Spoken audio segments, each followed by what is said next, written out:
Number 9. Grand Canyon.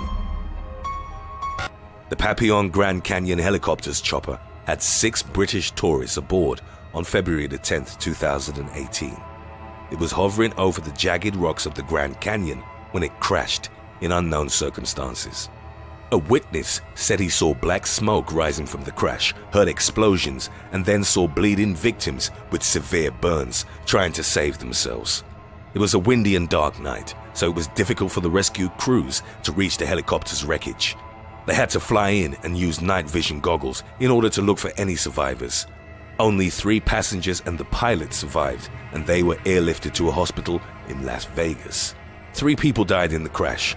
Witnesses described the scene as horrible and claimed to have seen 2 or 3 explosions going off in the wreckage.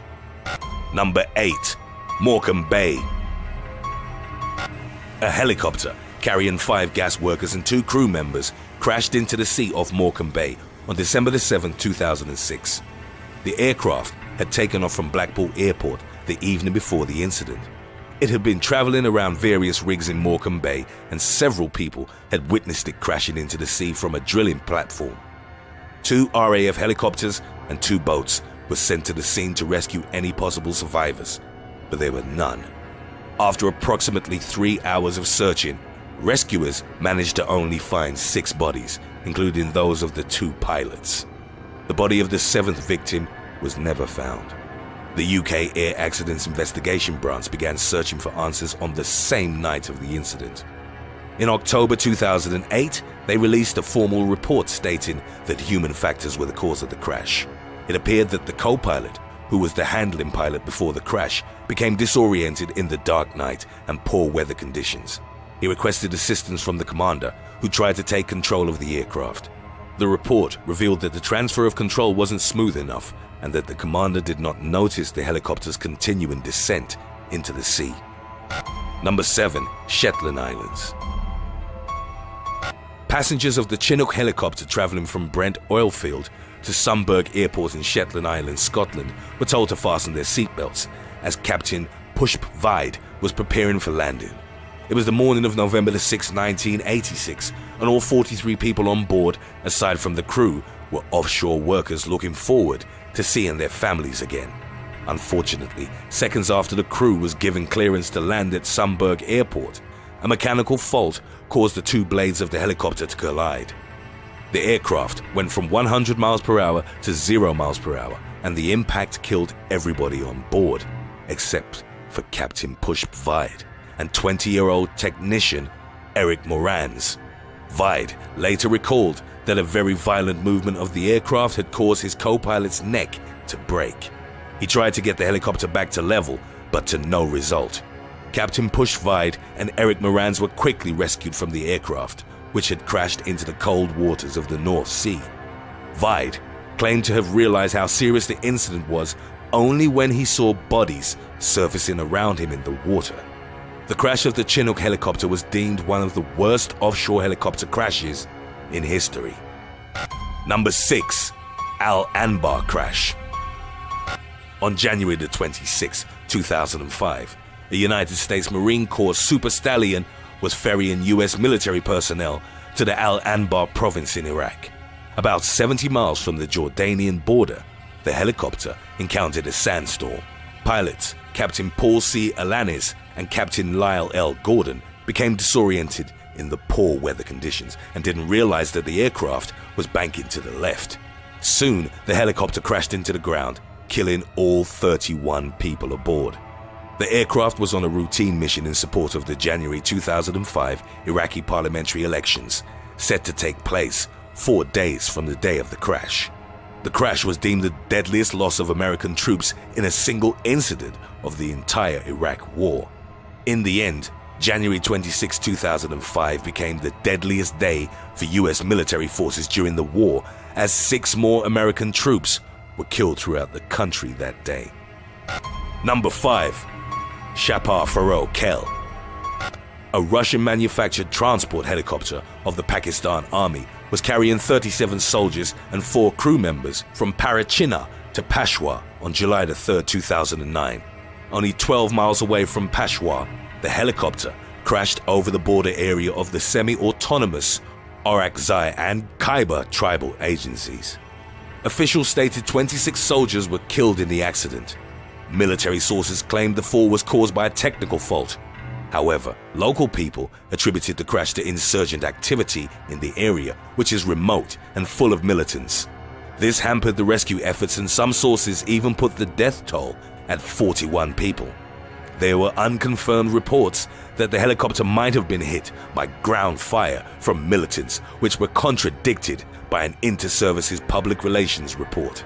Witnesses claimed that the helicopter was flying at low altitude in the mountains and that there were also poor weather conditions in the area.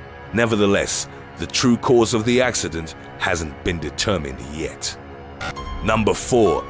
Disaster of the 54. An Israeli Air Force helicopter was performing an exercise in the Jordan Valley, Israel, on May 10, 1977. The aircraft was carrying 54 people aboard, 44 paratroopers and 10 airmen. Shortly after takeoff, the helicopter flew into a hill on West Bank and crashed, killing everybody on board. The exact cause of the sudden accident was never found. However, committees of inquiry discovered several mechanical failures and faulty instructions issued to the pilot that could have caused the crash. The Jordan Valley tragedy became known as Disaster of the 54. Number 3. Israeli helicopter disaster. 2 helicopters were transporting Israeli soldiers into Israel Security 1 in southern Lebanon on February 4, 1997. The weather conditions were poor for flying that day due to fog. When visibility improved during the afternoon, the mission was allowed to go forward.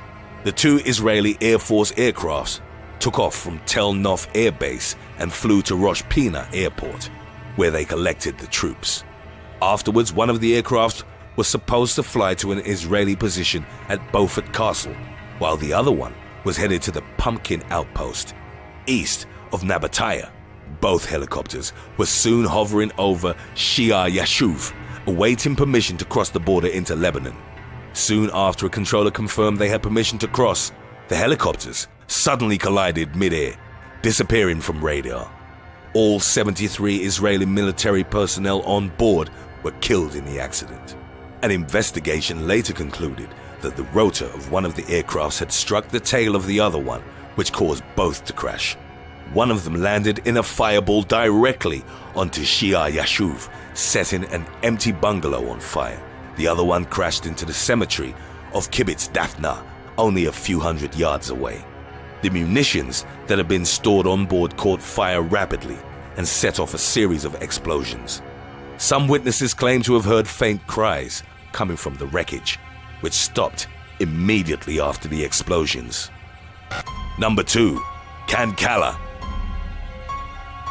On August 19, 2002, a Russian Mi-26 military helicopter crashed at Kankala, east of the Chechen capital, Grozny. The aircraft was carrying 142 soldiers and officers belonging to various units from the Russian Air Force. It was hit by a man-portable air defense system handled by a group of Chechen separatists and crashed into a minefield, killing 127 of the soldiers. The incident resulted in the greatest loss of life in the history of helicopter aviation, and it was deemed the most deadly aviation disaster ever suffered by the Russian armed forces. Russian President Vladimir Putin declared 21st of August 2002 a day of mourning. After the crash, some of the survivors were attempting to abandon the wreckage. However, it was reported that many of them were eventually killed by friendly anti-personnel mine explosions. 14 of those that managed to escape died over the next few days from severe burns. Those responsible for the crash were never found.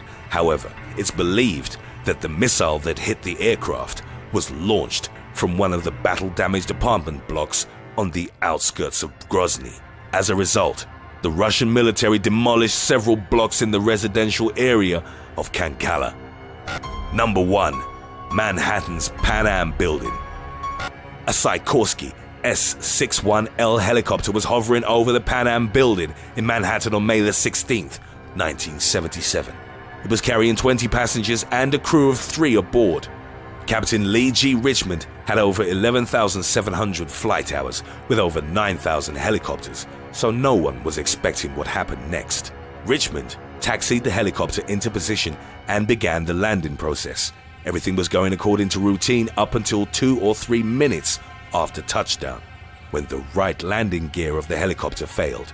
The S-61 rolled over to the right and all the main rotor blades hit the concrete helipad and killed 4 passengers who were waiting to board. The main rotor blade flew over the building's railing and crashed through an office window, breaking into 2 pieces. One of the pieces continued to fall, killing a pedestrian below who was walking on Madison Avenue. There were no fatalities aboard the helicopter. Investigations later found that the accident was caused by metal fatigue. Thanks for watching.